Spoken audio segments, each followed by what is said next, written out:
Peace and blessings, beautiful souls. I am Brandi L. Bates, and you are now listening to Power Podcasts. You can find me on Instagram at brandiiswinning and on Twitter at Soledad Francis. And these podcasts can be found archived on YouTube via the I Am Brandi Bates channel. But please be sure to listen to them when they're fresh squeezed here on SoundCloud and podomatic.com, and of course iTunes for a limited time only. All these podcasts are time sensitive. So today we're talking about leaving your mark. Leaving your mark. Your indelible mark on this world, on this society, on this era, on this age. Every era, every generation, every age has unique, beautiful, talented, brilliant, genius souls that graze the earth. The Einsteins and the Moses and Amelia Earhart and Martin Luther King and Gandhi and Mansa Musa and Napoleon Bonaparte, whoever your hero is. I'm saying, what is your mark going to be? What are you going to be known for? How are you going to be remembered? We like to think of our champions and idols as these superheroes who were born different from us. They're unique and they're just physically different, or, somehow they have to be better or stronger or genetically different, right? But we don't like to think of them as relatively ordinary people who made themselves extraordinary. And so I challenge you as we embark upon 2018 to seek out the experiences that stretch you, challenge you, and improve you. And if you haven't already done so, find the projects that will enable you to leave your mark on this world, on society, on this age, on this era. No matter what your ability is, effort is what ignites that ability and turns it into accomplishment. So just because you have the talent, you have the skill, you have the ability, you have the gift, that gift is not going to work for you. It's not going to bring forth your purpose. It's not going to bring you closer to your calling or leave that indelible mark on this era until and unless you put forth the effort every day, each day, day in and day out, no matter what the season is, no matter what is going on with the weather, no matter what's going on with the economy, no matter what's going on with you and your personal relationships and your personal hangups and your personal bullshit. Effort is what's going to set it on fire.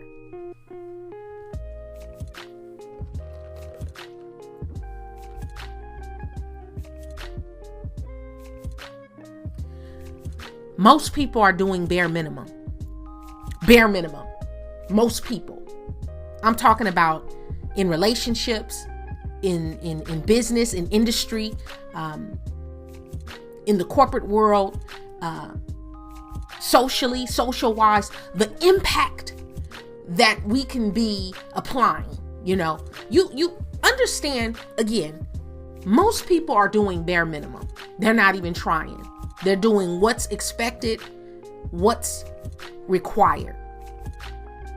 And it's the rare souls who go above and beyond for longer than anyone expects. Those who surpass even their own expectations of themselves, who the world applauds. That's who the world remembers. Those are the people who have left their mark, because the thing about the big, brilliant, genius souls that have come before us, they understood their impact. And they may not have known, in a clear way how that was going to happen or or necessarily what type of legacy they would leave, but I believe that they knew they had an impact. Because if you're an artist, aside from money, aside from wanting fame or wanting notoriety, wanting to be appreciated for your art, you're doing it because there's something deeper in you that requires that of you. And I'm saying we don't always know what that deeper thing is. But if we follow the calling on our lives, and if we follow every day putting forth the effort into fine-tuning our crafts and fine-tuning our artistry, makes all the difference. Makes all the difference. Spend some quality time in quiet reflection. And I hate to just say, meditate, pray and meditate. Because as simple as it is, you'd be so surprised how few people actually pray and meditate.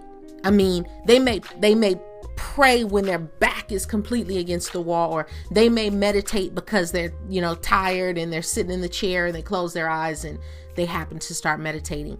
But spend some quality time in quiet reflection, solitude, on how you live this past year. Reflect on how you live this past year in your professional life and in your social life, in your family life, right? To those who love you and need you most, and within your interior life, your interior, the you who is observing all of this, right? A new year is a fresh shot at your highest potential, at your greatest possibility, because it's the time when the Gregorian calendar is resetting, right? Recalibrating. The calendar is changing back to the beginning. It's what we all have agreed upon is the new beginning, the new year, right? So now you are on the starting line for doing what it is you came here to do. And so take a good hard look at this past year and ask yourself what you've learned.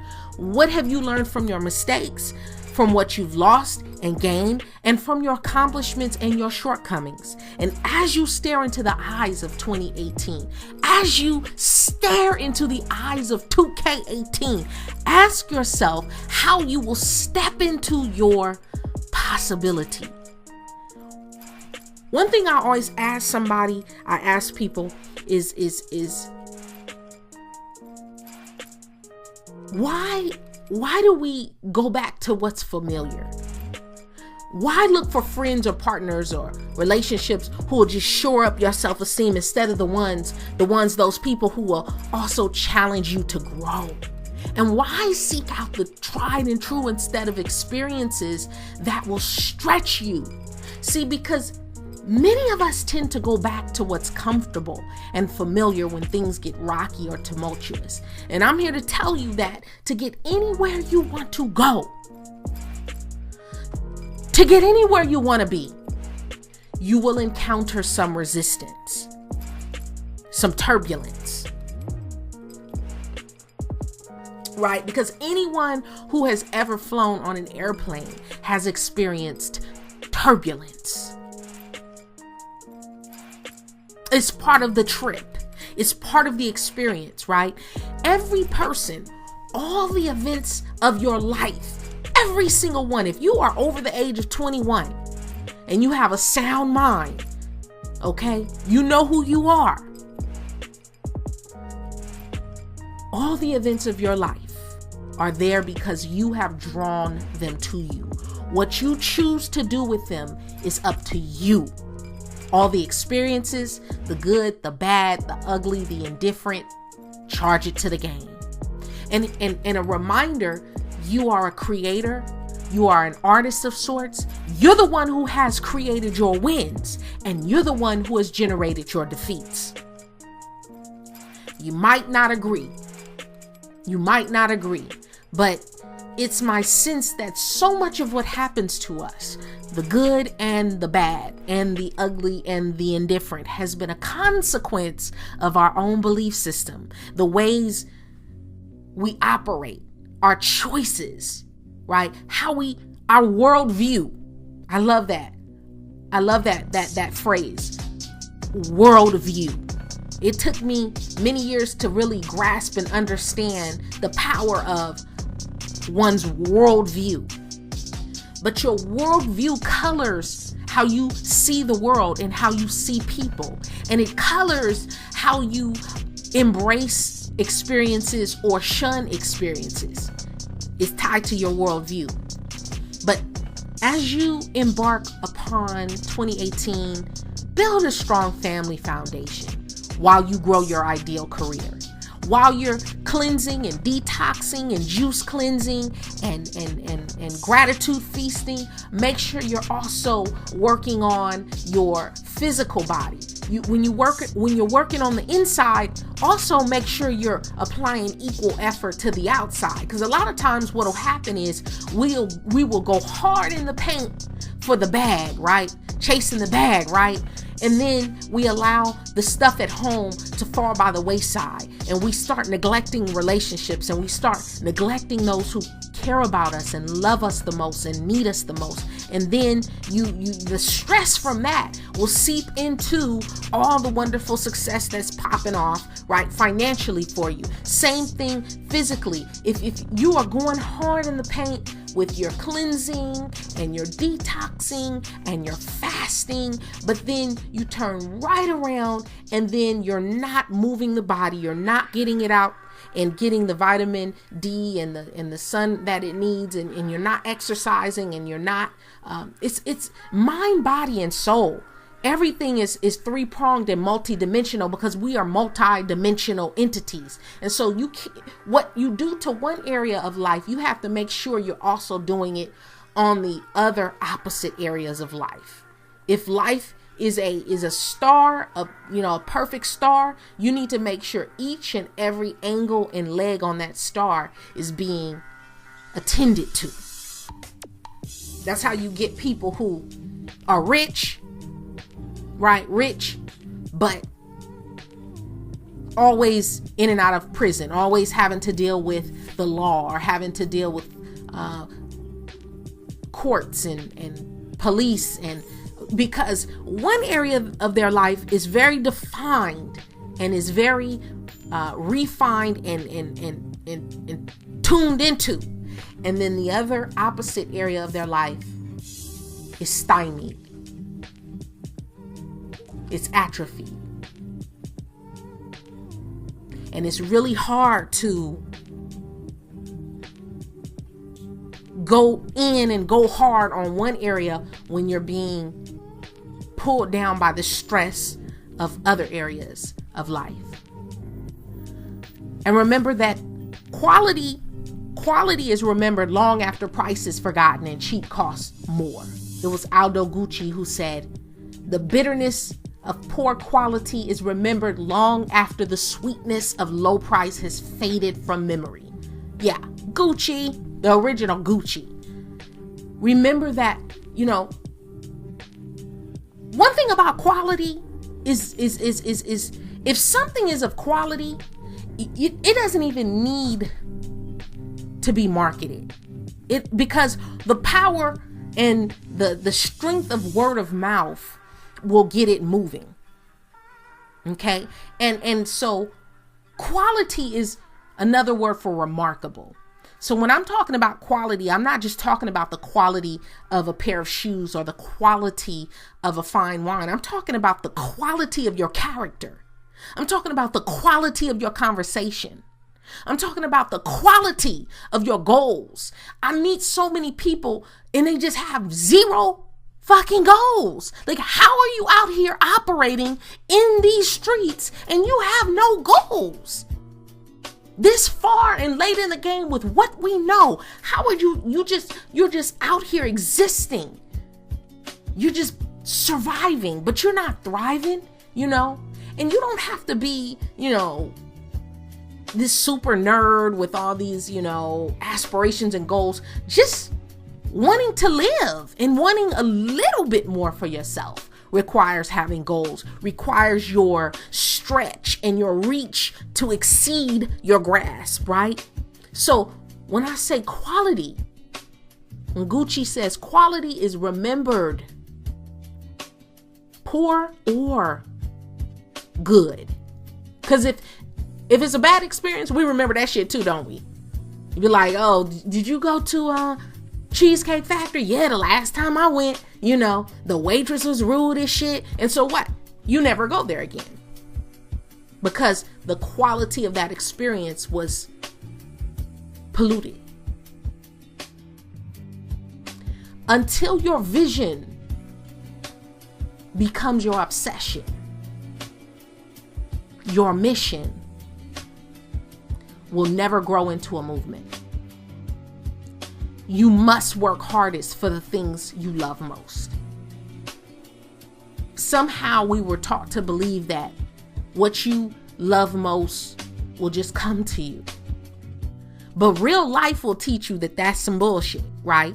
Because it may take time before you find the one for you. I mean, the one who can deal with all your shit and hang-ups and quirks and idiosyncrasies, right? Your snoring or, your passive aggressiveness, these things we don't tell people about, shit we don't post about.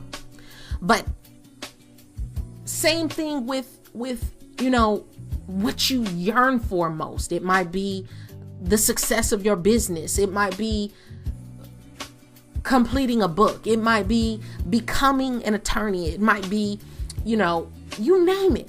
But whatever you love most, you're going to work hardest for that.